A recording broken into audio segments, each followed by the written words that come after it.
Yon mga idol, magandang tanghali at ayan ang ating niluto. Adobo ni Aryong natuyo mga idol.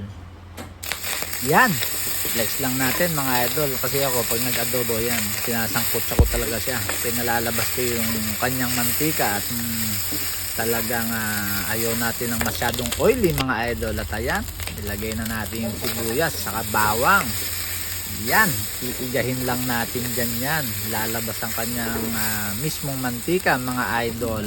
At syempre pag nasangkot siya na yan mga idol, buhos na natin yung toyo mga idol. At ayan, konting suka lang. At yan ay malambot na mga idol. At ating pinalambutan na ng konti yan bago natin sinangkot siya mga idol.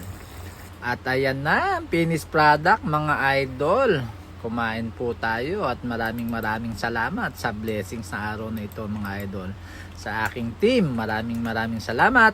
Go Team Blessings! Bye-bye!